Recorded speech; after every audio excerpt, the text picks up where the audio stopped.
다음은 네트워크 초대석입니다. 우리나라 광역자치단체 가운데 인구가 가장 많은 곳이 경기도입니다. 그래서 전국 민심의 풍향계로 불리기도 합니다. 오늘은 남경필 경기도지사에게 청년과 복지 그리고 먹을거리 안전에 대해서 물어보겠습니다. 안녕하세요. 네, 안녕하세요. 지사님께서는 아침마다 팔굽혀펴기를 하신다고 들었는데 오늘은 몇 개 하셨는지 좀 여쭤볼게요. 매일 77개 하는데요. 오늘 아침엔 이 방송 출연하냐고 너무 일찍 나와서 못했고요. 방송 끝나고 같이 할까요? 지사님만의 좀 자기관리 비법이라도 볼 수 있겠습니까? 네, 저는 매일 아침 조금씩 운동을 꾸준하게 거르지 않고 합니다.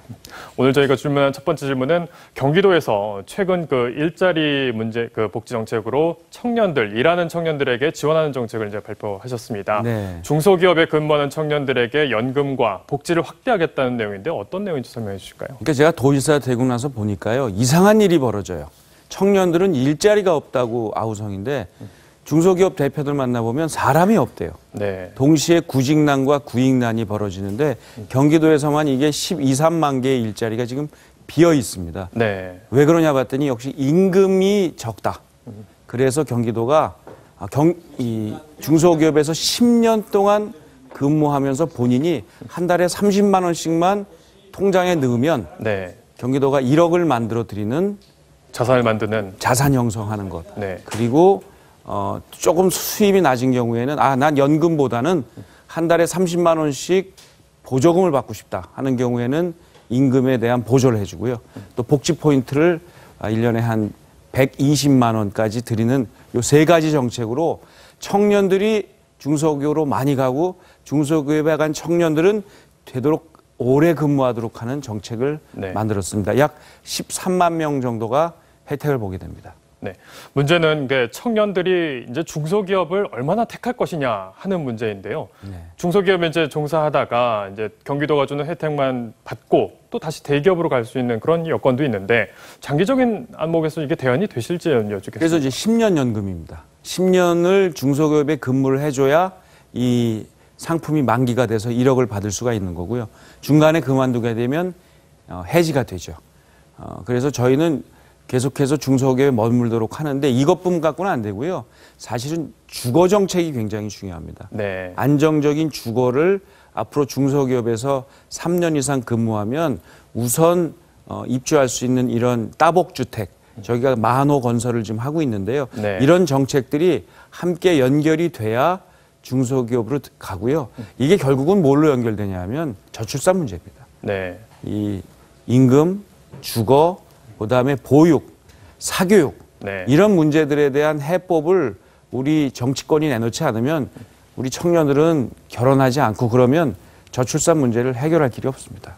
같이 좀 복합적으로 연계되어 있다는 지적이신데 네. 사실 전국 지자체에서 이와 비슷한 사업들이 좀 잇따르고 있습니다. 네. 특히나 이제 경기도는 이제 일하는 청년 복지 내셨고 또 성남시에서는 청년 배당이다. 사실 네. 이름은 좀 비슷한데요.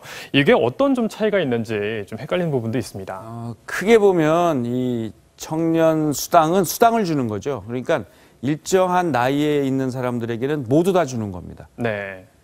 이 경기도는 그렇지 않고 일하겠다고 하는 의지가 있는, 그래서 중소기업에서 일하는 청년들에게만 지금 다니고 있는 선택적으로 타겟으로 주는 거라 네. 저는 이런 보편적 복지의 확대는 앞으로 굉장히 조심해야 된다. 네. 한 번 하면 거슬릴 수가 없어요. 이걸 경기도 전체로 한다고 했을 때 어마어마한 돈이 들고 네. 대한민국 전체로 한다고 하면 이건 정말 예산을 천문학적으로 들기 때문에 조심해야 되고요. 네. 소비형이 될 가능성이 많기 때문에 저희처럼 타겟을 정해서 주고 생산적 복지로 선순화되는 이런 정책이 저는 더 낫다고 생각을 합니다. 네. 전국에 있는 자치단체장들의 가장 큰 고민이기도 한 말씀을 해주셨는데 이게 좀 선택적 복지하고 보편적 복지하고 이게 네. 어떤 거에 더 중점을 둘 수 있느냐 이걸로 굉장히 고민이 많은데 그러면 선택적 복지가 보편적 복지보다 훨씬 더 좋은 겁니까? 어떻게 됩니까? 그러니까 지금까지 보편적 복지를 쭉 확대해 왔어요. 그러면서 어디까지 왔냐면 우리가 무상 급식 네. 그리고 이 무상 보육까지 했거든요. 네. 근데 기억나시겠습니다만 누리과정을 뭐 지자체가 낼 거냐, 네. 교육청이 낼 거냐, 교육부가 낼 거냐 놓고 한바탕 싸웠잖아요. 네. 그 이유가 뭐냐 하면 결국은 예산 부족이에요. 네. 그러니까 지금도 부족한데 어떻게 앞으로 효율적으로- 계속해서 보편적 복지를 늘려나가면 좋죠. 네. 그럼 세금을 더 걷어야 될 거예요. 그런 솔직한 솔루션이 아니라면 지금 상황에서 세금 문제를 정말 전면적으로 확대하지 않는 상황에서 네. 보편적 복지를 확대하는 것은 굉장히 신중해야 되고요. 네. 그렇기 때문에 선택적 복지를 확대해 나가는 것으로 우선 하는 것이 맞다. 특히 일하는 청년들을 위한 선택적 복지는 중소기업과 네. 청년 그리고 저출산 문제 해결이라는 모든 여러 가지 문제를 해결할 수 있는 키와 같은 거죠. 네. 다음은 먹을거리 안전입니다. 살충제 달걀로 굉장히 좀 양계 농민뿐만 아니라 국민들도 좀 크게 좀 피해를 보는데 경기도에서도 많은 농가가 살충제 달걀 성분이 좀 나왔습니다. 네. 어떻게 좀 근본적인 해법 없겠습니까? 그러니까 쉽게 얘기하면 옛날과 같은 닭장 있잖아요. 네. 재래식 닭장 막 띄워놓는데 네. 그런 데서 사는 닭은 굉장히 건강해요. 근데 이게 키울 수 있는 마리수가 10분의 1밖에 안 됩니다. 네. 그러면 가격이 올라가겠죠. 네. 그래서 건강한 닭을 키워서 거기서 달걀이 나고 고기를 먹으면 좋은데 네. 그렇게 됐을 경우에는 가격 상승이 반드시 옵니다.